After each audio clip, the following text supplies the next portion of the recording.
My name is Chef Sid Marshall, and this is chicken fettuccine Alfredo recipe with cream cheese. Fettuccine Alfredo is a classic Italian dish done with butter, heavy cream, and Parmesan cheese. We're going to incorporate some cream cheese into our sauce to make it richer.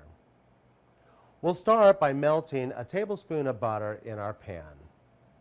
We'll throw in just a pinch of garlic, then we'll add our heavy cream. Once the cream is heated, we'll incorporate in 2 tablespoons of cream cheese. Once it's thoroughly melted into the sauce, add our cooked fettuccine noodles and toss until everything's completely heated. Then we can top it with our grilled chicken, and there you have it, chicken fettuccine Alfredo recipe with cream cheese.